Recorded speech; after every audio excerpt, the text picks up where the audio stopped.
Hi guys, it's Ken here. Just before you go into this podcast short, just to remind you that I have my new website, which is gab2.com. You can connect with other English learners around the world with audio and video chat rooms.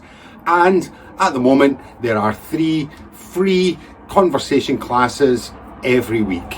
So I'd love to have you there at these drop-in classes. So check it out, gab2, gabtoo.com. See you then.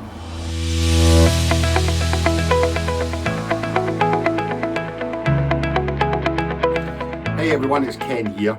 This podcast shorts is with myself, Teacher Ken, and we've got Teacher Will and Teacher Lily.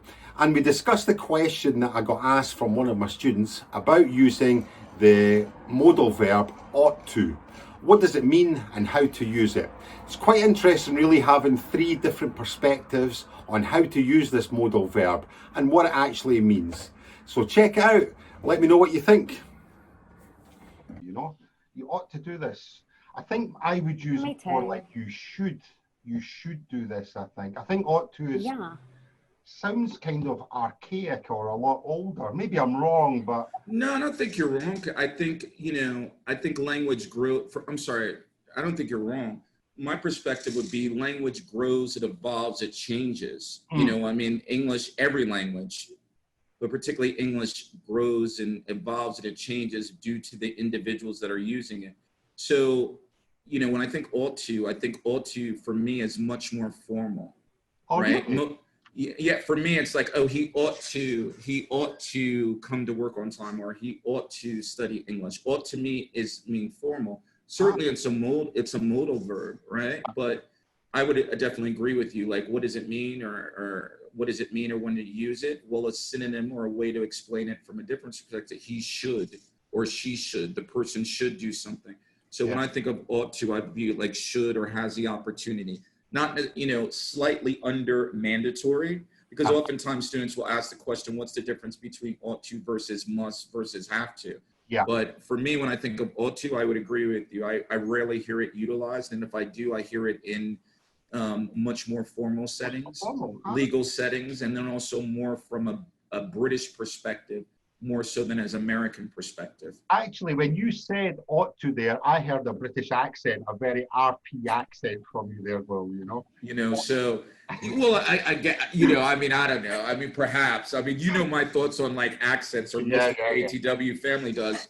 But no, certainly, I think, when I think ought to, I just think it, I've seen it utilized more on, first thing I thought of is Game of Thrones, and I haven't watched in a while. But when I think of ought to, I think of Britain and the United Kingdom and the Commonwealth, because to me it's more formal. But to your point, like should to and stuff, but I don't hear it often used. Interesting. What about you, Lily? What do you think? I don't know. I really don't hear this word much. I know this word, but we don't use it that much, I think. Right. We say you must, you can, you could, you should. So, but however, anyway, it means that actually, my students in China use this word very often. But, they have different books. So I suppose in just public schools, they have these school books, and they include lots of stuff that can be maybe a bit outdated or something. So some things they teach is not that popular anymore. People don't use it anymore. So I've heard that several times from my students, and then they just replace it with should or something. So ought to means that when you want to express the obligation, you have to do this, right? So you ought to listen carefully. I say you must listen carefully when we talk about my class. You must listen carefully. Right. That's a good example. And also, I think Lily, you just reminded me of that. One of the things that language has is that it has nuance. And so there's a difference between if I want to say, hey, you know what, you must, or you must study English, versus if I say you ought to study English. So I think it's important for the learners to understand words have nuance, and the power of words, again, going back to situation and context. Yeah, absolutely. ought to is like as well, just on a thing of that, ought to is more like an opinion as well, don't you think as well? Exactly. Yeah, exactly. Because if I say, hey, you know what, you ought to learn another language. Yeah, it's my advice. Versus you must learn another language. Right. So again, that's a great point, Teacher Ken, because to me, it's kind of like, it's an opinion. Is it, for me, it's kind of opinion. It's more of a choice versus obligation. Because if I say you must learn English versus you ought to learn English, again, that's nuance. For me, I'm saying the same thing. But if I use ought to, I'm giving the person a suggestion and giving an opinion, and I'm less direct, I'm less direct. That's a great point. Yeah. Actually, that maybe ties in with what you're saying about the British English, because generally in British English, our language is very kind of, it's not direct. It's kind of, it's very, very soft. So when we say right, exactly. Have to be careful. Exactly. Well, no, and I think that's this is really great, and just in terms of showing the diversity. I mean, we have 3 different English, people that speak English from all over the world, and you make a very good point.